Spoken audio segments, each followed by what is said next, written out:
interação de fármacos em paciente em estado crítico. Para quem não me conhece, meu nome é Eric Freitas Cury, eu sou médico anestesiologista, doutor em anestesiologia pela Faculdade de Medicina de Botucatu, a Unesp, atualmente corresponsável pelo serviço de residência do Hospital Santa Rita de Cássia, em Vitória, professor do Departamento de Clínica Cirúrgica do Hospital das Clínicas. Por mais que isso seja a nossa rotina, lidar com paciente crítico e com esse tipo de medicação que vai ser falado, mas algumas coisas têm nos preocupado bastante. E também no mundo, nos noticiários, a respeito da falta de medicações. E começa a faltar medicações, exatamente medicações que nós vamos tratar nessa aula. Eu fico pensando se, Deus queira que não, mas daqui a pouco, a gente instituir em momentos críticos as medicações as quais nós vamos tratar aqui hoje. Bom, começando a nossa discussão, se a gente imaginar as 4 principais indicações de emergência, nós trabalhamos com disfunção cardiorrespiratória, infecções, os pós-operatórios daquelas cirurgias de grande porte, que tem um pós-operatório de grande risco, e pacientes de trauma.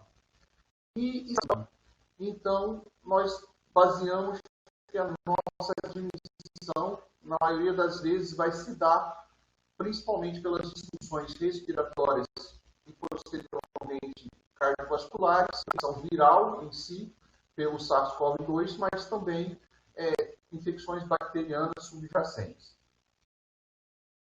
Bom, dito isso, nós temos que imaginar o cenário que um paciente vive.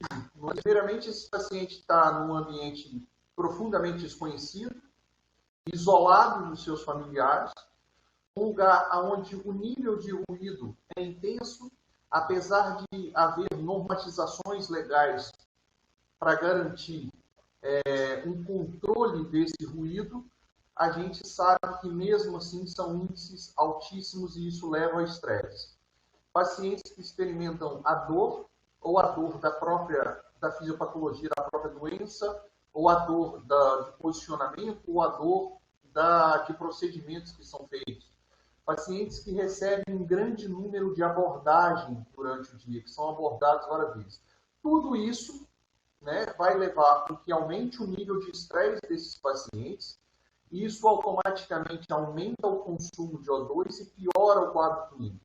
Imagine vocês numa situação onde nós já temos pacientes críticos, com doenças relacionadas a uma pior oxigenação tecidual, e eu faço então um aumento de consumo, e isso torna essa situação ainda mais grave. E além disso tudo, obviamente, a partir do momento que esse paciente tem a consciência que ele está sendo internado numa UTI nessas condições, devido à pandemia que nós estamos vivendo, isso aumenta extremamente o temor, tanto do paciente quanto da própria equipe, que é o temor de se contaminar e também se tornar doente. Imagine, senhores, que hoje, enquanto eu estava vindo para essa nossa reunião, eu escutei o secretário de Saúde do Estado do Espírito Santo falando que 75% dos pacientes que são intubados pela Covid no Estado do Espírito Santo vão a óbito.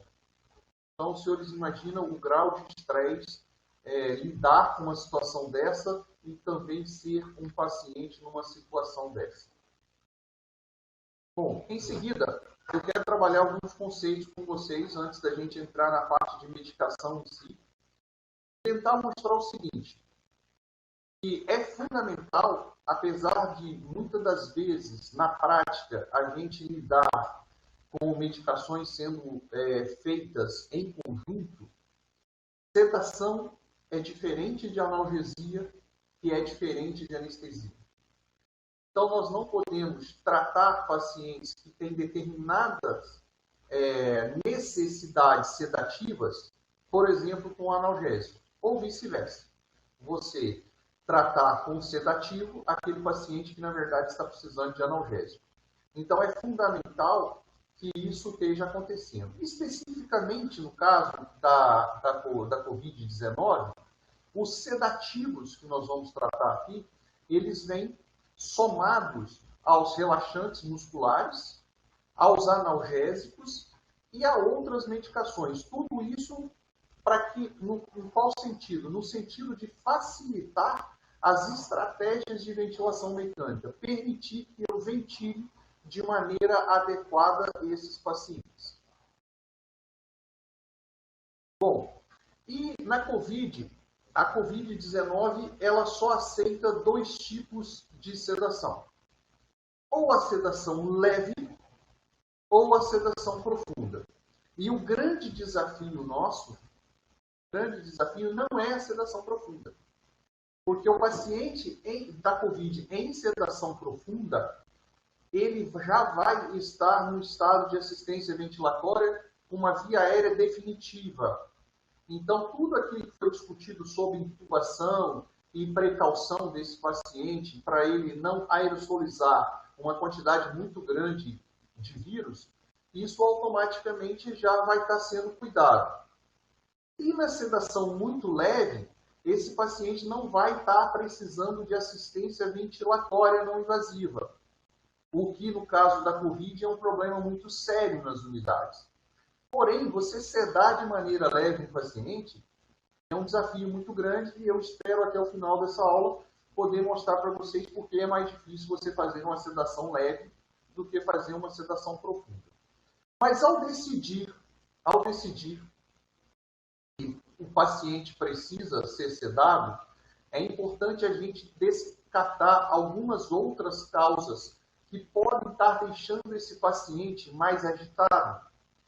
E se às vezes eu tratar essas causas, eu posso evitar uma sedação nesse paciente. E eu evitando sedação, eu posso vir a evitar uma assistência ventilatória talvez desnecessária nesse paciente por uma depressão respiratória causada pelo excesso de sedação. E quais são essas causas reversíveis? A dor, né? Às vezes o paciente está agitado por causa da dor, às vezes ele está agitado por causa da hipoxemia, e eu posso fazer fornecer uma certa quantidade de oxigênio para ele de maneira segura e reverter essa hipoxemia sem a necessidade de uma sedação. Pacientes hipoglicêmicos, pacientes em hipotensão arterial, ou aqueles pacientes que são internados e desenvolvem durante a internação abstinência ao álcool ou qualquer outra droga de dependência. Lembrando que os nossos pacientes, ao chegarem nas unidades de terapia intensiva, nas unidades de emergência, eles têm todas as outras condições clínicas da população em geral. Eles não têm só a COVID, né? Então, em alguns momentos, o paciente pode estar agitado, ele está com COVID, ok, mas ele está num quadro também de abstinência alcoólica, por exemplo. E aí, falando especificamente da sedação, é super importante a gente entender que a nossa sedação ela não pode piorar as condições clínicas do paciente.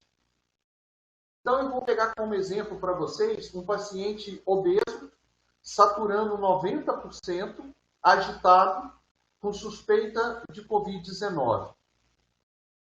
Qualquer quantidade, não existe uma receita pronta para que eu vá lá, aplique uma droga, uma medicação nele, e isso não comprometa a ventilação desse paciente. Porque esse paciente, com absoluta certeza, até pelo próprio quadro dele, um paciente que provavelmente já tem uma apneia obstrutiva do sono, são pacientes muito mais sensíveis a drogas sedativas ou os analgésicos opioides.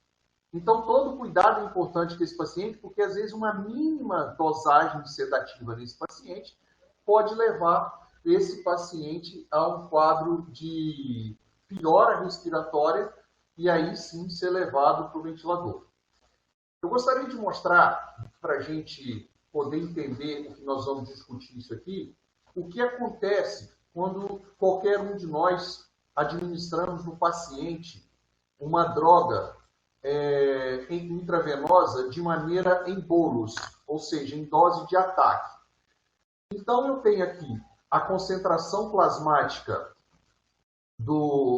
da medicação no sangue, e aqui a droga que eu estou usando de exemplo, o fármaco, é o Propofol na dose normal de indução, 2 miligramas por quilo de peso. A partir do momento que eu injeto isso, olha o que acontece com o nível plasmático. Ele vem aqui em cima. E depois, devido à redistribuição da medicação e ao próprio início do metabolismo, essa concentração vai caindo até ela voltar a níveis muito baixos. Ok. Só que a janela terapêutica é essa azul aqui. Então, somente desse ponto a esse ponto, eu tenho o efeito terapêutico do Propofol. Acima desse ponto, ou acima dessa linha tracejada da janela terapêutica, eu tenho os efeitos colaterais da medicação. E abaixo dessa linha tracejada, eu tenho o subefeito. Ou seja, aquele nível plasmático já não serve mais para o efeito sedativo que eu gostaria. É por isso que essas drogas sedativas, vocês vão ver, é muito importante que a gente desenvolva a habilidade de fazer elas em infusão contínua. Porque a partir do momento que eu instalo uma medicação em infusão contínua, eu trago a concentração plasmática para dentro da janela terapêutica de maneira mais lenta, mais sustentável, e eu mantenho essa concentração plasmática dentro dessa janela terapêutica. E quando eu desligo essa infusão, esses níveis vão caindo. Toda vez que eu faço um bolos no paciente, independente da dose que eu estou dando, eu faço esse tipo de curva. E eu vou ter efeitos colaterais. No caso do Propofol, os principais efeitos são a vasodilatação periférica, a queda da resistência vascular sistêmica, a queda da pressão arterial e, consequentemente, a queda do débito cardíaco no paciente. Se eu tenho um paciente instável hemodinamicamente, o Propofol nunca vai ser a minha primeira escolha, devido a esses efeitos colaterais que podem surgir com a aplicação do Propofol.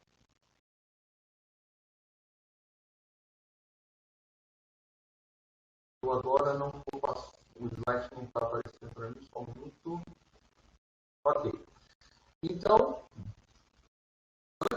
antes mesmo de falar separadamente de cada medicação, eu vou falar para lembrar a vocês o que acontece quando eu tenho uma sedação insuficiente no paciente. Quando a minha sedação é insuficiente, eu tenho paciente com desconforto, tenho paciente com súbitas alterações de consciência, aquele paciente que está no tubo, a minha sedação está insuficiente, eu não estou percebendo, não estou monitorando adequadamente, e de repente esse paciente acorda, arranca tubo, arranca acesso venoso por essa insuficiência. Ou seja, o nível plasmático da medicação estava muito baixo. Eu vou ter desajustes na ventilação mecânica, que a grosso modo a gente fala que o paciente está brigando com o ventilador. Eu vou ter maior descarga adrenérgica nesse paciente, mais uma vez aumentando o consumo de O2 no paciente que já está em dificuldade de oferta de oxigênio. Eu vou ter uma piora da resposta metabólica desse paciente ao trauma, dessa resposta ao trauma, aumentando os níveis de cortisol, aumentando o nível de GH, aumentando a glicemia, toda aquela cadeia desencadeada pelo aumento da resposta metabólica ao trauma e também deixando esse paciente, consequentemente, mais inflamado, empurrando ele cada vez mais para uma tempestade citocínica. Já quando eu tenho uma sedação excessiva, nesse caso eu tenho depressão respiratória indesejada nesse paciente, paresia no tubo gastrointestinal, eu vou ter alterações metabólicas e da termorregulação. Por exemplo, se é um paciente que eu estou utilizando, por um acaso, morfina, mesmo em bolos ou em infusão contínua, eu posso ter episódios mais frequentes de hipotermia nesse paciente. Já naqueles pacientes de UTI, aonde eu estou usando de maneira mais prolongada a dexmedetomidina, que é um alfa-2 agonista adrenérgico, esses pacientes tendem a fazer mais hipertermia, discreto, mas são drogas que mexem diretamente com a termorregulação. Pacientes que eu vou ter uma perda de comunicação, que obviamente estão excessivamente sedados e eu não tenho uma adequada mobilização desse paciente, o protocolo de mobilização desses pacientes, são pacientes que vão desenvolver mais frequentemente trombose venosa profunda e úlcera de pressão. Bom, lembrar aos senhores que toda vez que eu tiver um paciente precisando de sedação, mas que tiver com instabilidade hemodinâmica ou disfunções orgânicas, principalmente disfunções hepáticas e renais, eu vou ter alterações da farmacocinética e da farmacodinâmica de todos os meus sedativos. Então, de tudo que nós vamos discutir aqui hoje de medicação, o metabolismo depende do fígado e a excreção é muito dependente dos rins. Então, eu tenho que ter acerto de dose caso esses órgãos estejam comprometidos. Outra questão é a questão da instabilidade hemodinâmica. Para a medicação agir, não adianta ela estar dentro do vaso sanguíneo. Ela precisa chegar na biofase. Ela precisa chegar no sítio efetor. Então, se o paciente não está com o cérebro e a medula espinhal adequadamente perfundidos, por mais que eu aumente a dose, que eu aumente a concentração plasmática, eu não vou ter efeito dessa medicação. Ou pelo menos o efeito esperado dessa medicação. O que precisa ter cuidado é porque nesses casos, às vezes, vai se tentando aumentar a dose sedativa e quando você melhora com droga vasoativa a perfusão cerebral desses pacientes, são pacientes que têm uma resposta totalmente inesperada a esses sedativos, às vezes tem um tempo de sedação extremamente prolongados depois que a questão hemodinâmica foi resolvida. Quanto aos níveis de sedação. Bom, de uma maneira bem grosseira, né, bem superficial, podemos falar que a gente tem 4 tipos de níveis. O primeiro é o mínimo, que é a ansiólise. O segundo é a sedação moderada, que é uma sedação dita consciente, ou seja, o paciente, ao ser abordado pela equipe, ele tem que responder, ele é cooperativo com a equipe. O outro já é uma sedação profunda. E o quarto caso já é uma questão de anestesia. Bom, sabe qual é o grande problema disso? É que existe um conceito de farmacogenética. E a farmacogenética nos trouxe um raciocínio muito interessante. Que os níveis de sedação, eles transitam de uma forma muito rápida, de paciente para paciente, de acordo com o perfil genético do paciente e a resposta àquela medicação. O que eu quero dizer para vocês? Eu posso pegar um paciente, 2 pacientes aparentemente iguais, com o mesmo peso, mesma altura, mesma raça e tudo, e para um deles, 1 miligrama de midazolam, 1 miligrama venoso, vai levar a esse paciente a um estado de sedação profunda. E às vezes para outro é como se nada tivesse, absolutamente nada fosse feito com eles. Vou citar outro exemplo clássico para vocês. Pacientes submetidos à cirurgia bariátrica, algum tempo depois da cirurgia bariátrica, esses pacientes retornam ao centro cirúrgico para fazer outros procedimentos. E a dose do propofol, na maioria das vezes, não é a mesma dose. Os pacientes pós-operatório de bariátrica, por motivos ainda em pesquisa, eles têm uma resposta diminuída ao propofol. Então, aquele paciente que eu utilizava 2 miligramas por peso para induzir, às vezes essa dose é insuficiente. Então, perceba que o grande problema é que esses estados, eles transitam independente do zelo ou da receita que você está utilizando para a dose. É por isso que quando se fala em sedação, e principalmente quando eu coloquei o desafio do Covid exatamente na sedação leve, é que você tem que começar com o mínimo do mínimo da dose. Porque se você começar com a dose preconizada na receita do medicamento, você pode ter surpresas muito desagradáveis, com o paciente entrando em quadro de depressão respiratória muito rápido e você precisando induzir adequadamente para abordar a via aérea e mantê-la em ventilação mecânica. sendo que isso não era a intenção do médico naquele momento para aquele paciente. Então, as consequências de uma indicação equivocada de uma sedação do paciente, ela pode levar a politerapêutica, eu tenho que usar muitos medicamentos, uma supermedicação ou submedicação e, consequentemente, custos muito elevados. E nessa época de pandemia, onde, como eu falei aqui no começo, onde já começa em alguns lugares ao faltar medicações sedativas e relaxantes musculares, pode nos acontecer ainda da gente gastar mais medicação que é necessário e ficar sem medicação para assistência adequada dos pacientes.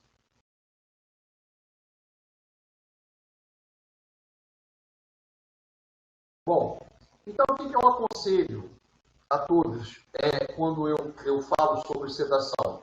Existe um conceito que vem lá da gestão, lá das cadeiras da administração, que fala do PDCA, que vem de alguns nomes em inglês. O P vem de plan, o D, do, o C, check, e o A, act. Ou seja, quando eu vou fazer uma sedação, primeiro eu planejo a sedação. E ao planejar, eu sei que eu vou começar com doses mais baixas. O D, o do, eu vou fazer a sedação. E em seguida, eu vou checar. E para eu checar, eu tenho que ter um conhecimento de farmacologia, por exemplo, para saber que o pico do midazolam vai acontecer entre 2 e 5 minutos. Então, eu posso muito bem fazer meio miligrama de midazolam como dose de ataque e espero de 2 a 5 minutos. Deu 5 minutos, o paciente ainda precisa de uma sedação, eu faço mais meio miligrama. Então, eu chequei, eu medi a minha sedação. E após a checagem, eu faço a minha ação corretiva para aquele paciente chegar ao grau de sedação que eu gostaria que ele tivesse. Bom, então, nos casos da Covid-19, os níveis possíveis de sedação é um, que é de grande desafio, que é a sedação leve. Ou seja, aquela sedação que não vai comprometer o estado ventilatório do meu paciente. Ou o nível 3 e 4, que é a sedação profunda e anestesia, que aí o paciente também vai estar entubado. A sedação moderada consciente para o paciente COVID, ela não é conveniente, porque eu vou ter que fornecer para esse paciente oxigênio via catéter de O2, via a máscara facial e etc., que pode facilitar a aerosolização viral e aumentar a contaminação ambiental e a contaminação da equipe. Então, eu só tenho a considerar na COVID esses 3 níveis de sedação. Isso aqui é a escala de Hansen, conhecida também de vocês, para você monitorar o grau de sedação do seu paciente. Então, se eu tenho um paciente ansioso, inquieto, agitado, ele está com 1 nessa escala de Hansen, e aí você vai aprofundando até chegar no grau 6, um indivíduo sedado não responsivo. Na Covid-19, então, utilizando o mesmo critério que eu utilizei pela primeira escala, eu quero um paciente no nível 2, indivíduo cooperativo, orientado, tranquilo. O nível 3 já é um nível começa a ficar arriscado, porque eu estou próximo à depressão ventilatória. E para baixo, só é aconselhável se eu tiver um paciente no tubo. Fora isso, eu tenho uma situação de risco. Já a escala de sedação e agitação de Rinker, ela é ao contrário, né? Então, eu tenho aqui 7, uma pontuação por uma agitação perigosa. É um paciente que, às vezes, eu não vou ter tempo de titular dose de sedativo. Eu vou ter que, então, partir para a indução de sequência rápida e entubar esse paciente. Paciente muito agitado, onde eu posso tentar uma administração de droga de maneira titulada, assim como no agitado, o calmo cooperativo. E depois sedado, muito sedado e aquele não despertado. E aí, o ideal, né? Eu, assistindo uma apresentação do filósofo Pondé essa semana, ele dizia que a gente não pode, aqui no Brasil, brincar de ser Alemanha, né? Mas se a gente pudesse brincar de ser Alemanha, né, seria fundamental, por exemplo, que a gente pudesse monitorar, então, nossos pacientes através do estudo eletrofisiológico, ou seja, através do índice biespectral. E o índice biespectral, ele nada mais é do que uma análise, através de um software, das ondas do eletroencefalograma. Só que o eletroencefalograma, ele é de altíssima complexidade para que a gente faça, nós, os anestesistas, os intensivistas, faça essa análise à beira do leito. Então, o que ele fez? Ele pegou aqui, ele fez uma dissociação das ondas do eletroencefalograma, aonde percebe que ondas gamas são aquelas ondas de maior frequência e baixa amplitude, né? São ondas de paciente acordado. E à medida que o paciente vai tornando ondas de menor frequência e maior amplitude, são os pacientes ou sedados, ou anestesiados, ou em coma, ou dormindo, né? Então, através da análise dessas ondas, esse software ele dá uma nota, um número. E esse número do BIS, quando eu tenho o número 100, esse paciente geralmente está acordado. Entre 70 e 100, ele está num grau de hipnose leve. Isso genericamente. Entre 60 e 70, hipnose moderada. Um paciente com BIS de 50, ele está com baixa probabilidade de consciência. 40, ele tem uma hipnose profunda. E 0 é aquele paciente que já não tem mais onda cerebral. O que eu queria mostrar do BIS para vocês, que é muito importante? Do lado do número, daqui, que é o número do BIS, 62, nesse caso é um paciente que está com hipnose moderada, ok? Tem uma ondinha vermelha aqui que mede a eletromiografia. Ou seja, aquele paciente que tiver na UTI, mas ele não tiver sob efeito de relaxante muscular, o BIS tem muito pouca utilidade, porque a eletromiografia, ela interfere diretamente no valor do BIS. Então, esse paciente, ou ele tem que estar numa situação de anestesia profunda ou moderada, ou ele tem que estar num índice muito baixo de perfusão cerebral para que ele não tenha essa resposta eletromiográfica também, que vai fazer com que esses pacientes eu tenha um valor ou uma não medida do BIS. Por outro lado, nessa situação de Covid, a maioria dos nossos pacientes estão em relaxamento muscular, porque são pacientes que, na maioria das vezes, eles precisam estar com bom relaxamento muscular para que eu consiga dar um suporte ventilatório adequado a esses pacientes. Então, o BIS seria uma boa coisa. Vou fazer aqui está pequeno, não vai dar para vocês verem. No aparelho do BIS tem um índice do lado que é codificado como SR. Isso é suppression rate, é a taxa de supressão. Essa taxa ela tem que estar em 0. É a única coisa onde que estar em 0 é melhor do que qualquer outro número. Toda vez que no BIS o SR ele começa a estar acima de 0, significa que ou eu tenho sedação muito profunda, ou eu não tenho perfusão cerebral naquela área. Ou seja, aquela área cerebral não está sendo adequadamente perfundida, então começa a aparecer ondas de supressão, surtos de supressão, que vão ser devidamente medidos por esse índice. Então, o importante gravar é, se eu tenho um monitor de BIS do lado da cabeceira do paciente, obviamente, o SR desse paciente tem que estar 0. Se não está 0, eu tenho que buscar as causas de baixa perfusão cerebral e tentar corrigir todas elas para que isso tenda a 0. Bom, e agora eu vou falar um pouquinho para vocês do uso do opioide. E já de cara, nós vamos falar que o opioide não é sedativo. Ele causa sedação, mas às vezes me causa uma certa resistência eu ver uma solução e eu perguntar o que tem dentro dessa solução. Isso aqui é uma solução de fentanil com midazolam que nós estamos fazendo para manter o paciente sedado. E aí eu pergunto, poxa, mas que sorte que você teve. Parabéns, porque você conseguiu, numa mesma solução, fazer uma infusão onde você está fazendo a sedação que você quer e a analgesia que você quer. Porque o opioide, eu deveria ter a possibilidade de aumentar ou abaixar ele de acordo com o grau de analgesia que eu preciso para aquele paciente. E eu teria que ter a possibilidade de aumentar ou não o sedativo de acordo com a sedação que eu preciso para aquele paciente. Se eu tenho tudo misturado na mesma seringa ou no mesmo frasco, lamentavelmente, se eu aumentar um, eu vou aumentar o outro. E como, aí sim falando de interação, os opioides e os diazepínicos, eles são sinérgicos, ou seja, eles têm um perfil farmacodinâmico de aditivo. Então, toda vez que eu aumento, eu vou aumentar o quê? Os meus efeitos colaterais, tanto dos sedativos, dos benzodiazepínicos, quanto dos opioides. Porque eu estou diluindo tudo no mesmo frasco. Aí um colega esse dia me falou, mas no meu TI falta bomba de infusão. Tá, mas paciência, então tu tem que voltar a fazer com microgotas, fazer do jeito que tu achar mais seguro.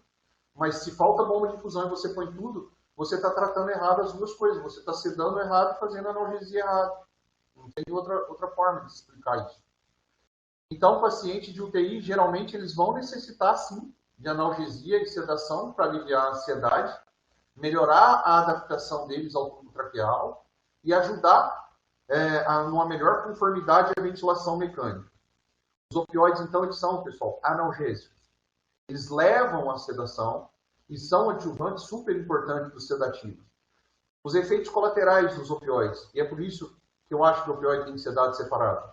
Depressão respiratória, náusea e vômito, prurido, racho cutâneo, além do tórax rígido, quando você faz a dose de ataque, principalmente quando você faz a dose de ataque de maneira muito rápida. Bom, em doses mais baixas, os opioides eles diminuem sim a frequência respiratória, mas geralmente eles mantêm o volume corrente do paciente. O que faz o paciente baixar a frequência respiratória e baixar o volume corrente é que na maioria das vezes nós estamos juntando os opioides com outras medicações.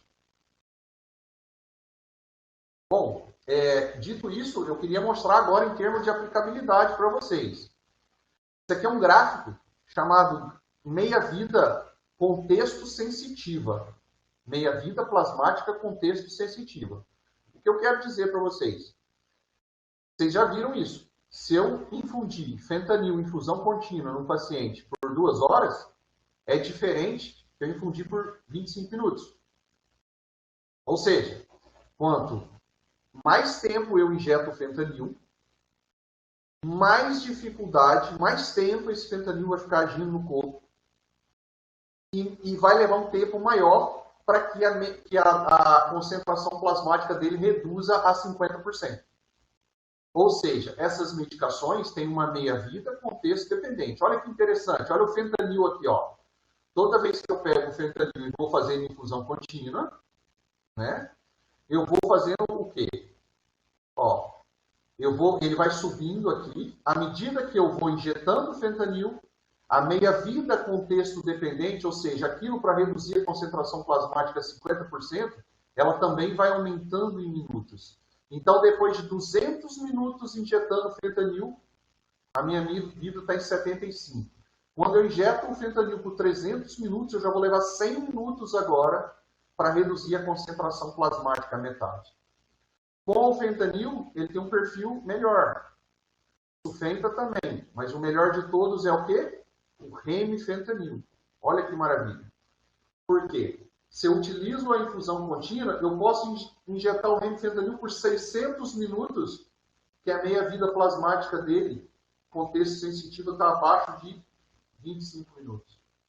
Ou seja, o tempo que for que eu estiver injetando aqui, eu não estou alterando de forma significativa a meia-vida contexto sensitiva desse medicamento. Ou seja, senhores, o melhor opioide para a gente fazer analgesia em paciente em terapia intensiva em anestesia de longa duração seria o remifentanil, onde eu faço uma dose de ataque de 1 a 2 micro por quilo, isso já na bomba de infusão, e mantenho uma infusão de 0,1 a 1 microgramas por quilo minuto. Na maioria das vezes é suficiente para trazer analgesias para esse paciente. Mas eu não tenho. Eu tenho fentanil. O fentanil eu vou fazer a dose de 2 a 10 micro por quilo hora. E aí eu tenho que lembrar disso aqui. Para cada hora que passa, eu vou ter mais tempo para tirar esse paciente do efeito depressor sedativo do fentanil. O remifentanil tem um efeito ruim, e depois que você tira ele, passa o efeito e imediatamente acaba a analgesia. Isso é um dos efeitos. Mas aí você pode titular isso com doses baixas em bolos de fentanil, ou de sufenta, ou de outra medicação opioide, ou até mesmo da morfina. Bom, para falar um pouco dos benzodiazepínicos agora, eles têm essa característica, né, de trazer a sedação, ansiólise, amnésia e também ser anticonvulsivantes. E eles sim vão reduzir a frequência respiratória, o volume corrente, vão fazer simpatólise e vão potencializar os opioides, conforme a gente já falou. O grau de sedação e amnésia confiável, com a preservação da respiração e estabilidade hemodinâmica nesses pacientes, normalmente com o uso, né, dos benzodiazepínicos, quando comparado a outros fármacos hipnóticos analgésicos sedativos usados para sedação consciente. Então, os benzodiazepínicos são bastante seguros naquilo que eles se propõem. E aí, nós temos que lembrar que sedação por longos períodos, né, tais como na UTI, também é realizada com benzodiazepínico. A prolongada infusão resulta em acúmulo de fármaco ou no metabólico ativo desse fármaco, e isso vai tornar o quê? O despertar desse paciente imprevisível. Quando eu uso benzodiazepínicos em longo tempo de sedação, a não ser que eu tenha uma bola de cristal, é difícil você prever clinicamente quando esse paciente vai acordar. Ok? Então, aqui, as doses, né? Essa aula vai ficar disponível, eu não vou ficar falando. Aqui eu tenho as doses, por exemplo, do midazolam, de indução. A dose do diazepam, o lorazepam nós não temos ele em interal disponível. E a manutenção. Observe que a dose de midazolam, senhores, 0,05 miligrama por quilo de peso. Então, quando eu falo isso, é para mostrar para vocês que eu tenho que pegar aquele paciente de 60 quilos, fazer o cálculo aqui, né, e fazer exatamente essa dose baixinha e esperar o resultado. Porque cada paciente, independente de quem seja, vai ter uma resposta de acordo com o seu perfil farmacogenético. Vocês devem conhecer, deve ser do conhecimento de vocês, pessoas que às vezes fazem uso de antidepressivo ou fazem uso de lítio e precisam ter uma concentração plasmática estudada. É exatamente isso que nós estamos falando. Por quê? Você não tem a mesma dose de antidepressivo para todo mundo. Você não tem a mesma dose de antidepressivo ou de lítio, por exemplo, para todo mundo. Por quê? Porque cada um vai ter a sua janela terapêutica. E se eu extrapolo essa dose, eu vou ter os efeitos colaterais. Se eu estou abaixo dessa janela, eu vou ter a subdose. Então, ainda aqui, ó, dentro dos benzodiazepínicos, mostrando esse gráfico novamente, voltando naquela questão da meia-vida contexto sensitiva, se eu fizer uma infusão contínua de diazepam, senhores, olha aqui, ó, com menos de 1 hora, eu vou ter aqui uma meia-vida contexto dependente de 150 minutos. Por outro lado, vamos pegar aqui, ó, o midazolam, o laranja. Ó, à medida que eu vou fazendo infusão contínua, eu tenho uma meia-vida contexto dependente, contexto sensitiva mais moderada. O propofol, por exemplo, que é essa linha amarela aqui de baixo, também bem mais adequado. Agora, se eu tenho só diazepam, eu vou infundir o diazepam, mas eu sei que eu tenho essa característica aqui. Isso aqui pode não ser nada bom em termos de você despertar e dar alta para o paciente mais precocemente de uma unidade de terapia intensiva. Então, os fármacos eles devem ser titulados para baixo, sempre que possível, objetivando manter a sedação.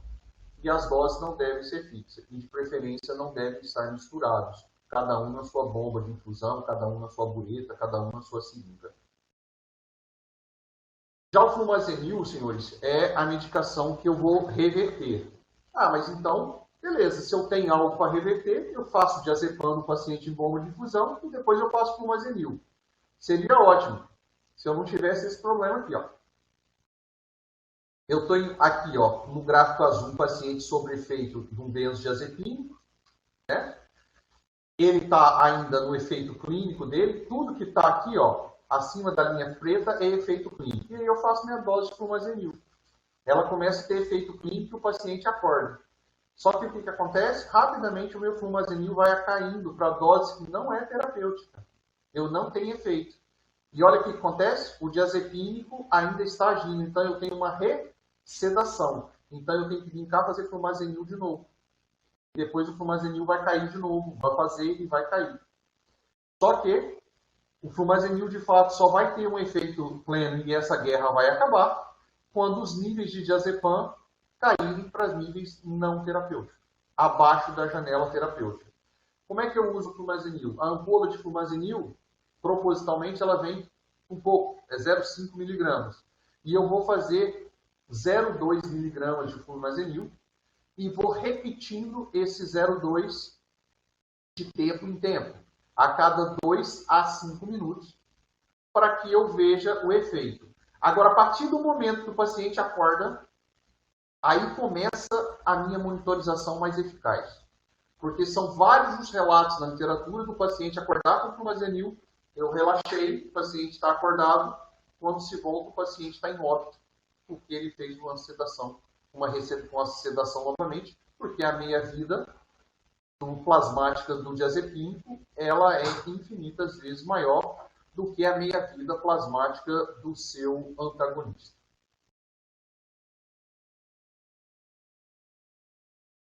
Bom, a respeito do Propofol, não temos muito o que falar, a não ser chamar a atenção dos senhores, que é uma boa droga de infusão.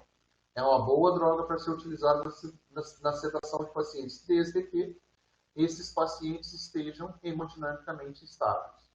Doses muito altas de Propofol pode vir a acarretar a baixa débito cardíaco, baixa pressão arterial pela queda da resistência vascular sistêmica e mais depressão respiratória. Doses adequadas do Propofol são muito fáceis de ser tituladas. O ideal é que se use bombas de infusão com modelo farmacológico já inserido na bomba. Porque a partir do momento que você coloca o peso, a altura, a idade do paciente, por exemplo, como o modelo de Marsh, como o modelo de Snyder, o que vai acontecer? Esses modelos vão te dar uma previsibilidade gráfica da ação da droga, que nível plasmático você está com a droga. Então, é muito fácil ser titulado. Obviamente, quem trabalha no TI sabe que o Propofol, por mais de 24 horas, ele tem que entrar no balanço energético do paciente, porque, por causa do alto índice lipídico dessas soluções, e, obviamente, esses níveis também devem ser controlados a nível laboratorial. Só que o Propofol não pode ser utilizado em pacientes instáveis. Bom, cetamina é um hipnoanalgésico, esse sim, ele é hipnótico e é analgésico, mas ele tem a capacidade de, quando utilizado sozinho, produzir disforia e aumento de secreção salivar e brônquica. Então, por isso, a gente associa ele ou com benzodiazepínico, geralmente o midazolam, o diazepam, ou com a butirofenona, seja o droperidol ou o haloperidol, ou com alfa-2 agonista, seja a clonidina ou a dexmedetomidina. Ele é um simpático mimético, causa uma grande broncodilatação nos pacientes. Em muitos casos de mal asmático, de broncodilatação, a gente coloca uma bomba de ketamina. Na sedação e analgesia, esses pacientes recebem doses de ataque de 0,2 a 0,8 kg por quilo de miligramas por quilo de peso. E na manutenção a gente faz 15 a 45 microquilo-minutos IV. Geralmente a ampola de 2 ml, né, de ketamina, você aspira e dilui isso com soro fisiológico ou com água para injeção para 20 ml. Ali você vai ficar com 10 miligramas, com 5 miligramas de ketamina por ml e vai calcular na sua bomba de infusão dentro dessa previsibilidade de 15 a 45 micro por quilo por minuto para o uso da ketamina. E por fim, vamos falar um pouco da dexmedetomidina. Alfa-2, agonista adrenérgico, grande ela tem uma grande atração pelos receptores alfa-2 em relação ao alfa-1, ou seja, melhor, uma grande afinidade pelos receptores alfa-2 em relação ao alfa-1. Ele é um sedativo hipnótico, é uma medicação que tem efeito analgésico, ela vai reduzir a atividade simpática do paciente, não produz depressão respiratória, produz um rápido despertar, tem uma boa meia-vida contexto sensitiva. Essa medicação, quanto mais você aumenta a dose, ela vai tendo uma resposta de diminuir frequência cardíaca, diminuir pressão arterial. E é interessante que no BIS, quando a gente tem o espectrograma, né, a gente mostrou o BIS agora mesmo, isso a gente depois pode discutir isso numa aula específica, todo fármaco que você faz na veia do paciente, a gente diz que tem uma assinatura lá no espectrograma do BIS, do índice bispectral. E no caso específico da dexmedetomidina, quando a gente analisa as ondas cerebrais, ela traz ali uma característica muito parecida com o sono fisiológico. Obviamente não é sono. Não podemos falar que o paciente está dormindo, porque o sono fisiológico ele é reparador. E a sedação ela não é reparadora. Depois que você sai de um processo sedativo, você está cansado. Né? É diferente do sono fisiológico. Mas eletrofisiologicamente, a dexmedetomidina ela tem um perfil no espectrograma do eletroencefalograma do sono fisiológico do paciente. Só que ela não está agindo em termos corticais diretamente. A dexmedetomidina está agindo quase totalmente no locus ceruleus do paciente. A dexmedetomidina tem um início rápido, depois você começa a infundir 6 minutos, ela está agindo. A meia-vida de eliminação é muito baixa também, 2 horas. Ela pode levar à hipotensão e bradicardia, mas principalmente se ela está associada a propofol, que quase nunca é feito, ou a midazolam. Quando se associa propofol ou midazolam à dexmedetomidina, a gente tem que desconfiar que alguma coisa não está andando bem. Porque não tem muito motivo, a não ser por questões econômicas, talvez, querer reduzir valores, que a dexmedetomidina é mais cara, né? Você querer colocar outros sedativos, porque ela sozinha, na grande maioria das vezes, ela vai fazer essa ação. Como é que eu preparo a dexmedetomidina? Eu pego 2 ml dessa dexmedetomidina, né, que é o que vem no frasco ampola, diluo com 48 ml de soro fisiológico, numa seringa de 50, um frasco 50, ideal na seringa. Faço a dose de ataque de 1 micro por quilo em 10 minutos, podendo ter uma dose de ataque aqui variável, se o paciente já tem tendência à hipotensão, você usa uma dose mais baixa, e faço essa dose de manutenção de 0,2 a 0,7 microquilo-hora, e até mais ou menos 2002, o FDA não liberava o uso da dexmedetomidina por mais de 24 horas, porque não havia estudos. Hoje já se usa a dexmedetomidina por mais de 24 horas para pacientes precisando de sedação, precisando de ventilação mecânica em UTI. Isso tem bons resultados porque diminui a minha administração de opioides e de outros sedativos de meia-vida mais longa. E aí eu utilizo doses extremamente baixas, 0,05 microquilo-hora de dexmedetomidina. Lembrar que depois de 24 horas essa medicação tem que ser preparada uma nova medicação, uma nova seringa, porque você tem tanto perda de efeito quanto efeito contaminação. Então, é um frasco, no mínimo, um frasco a cada 24 horas.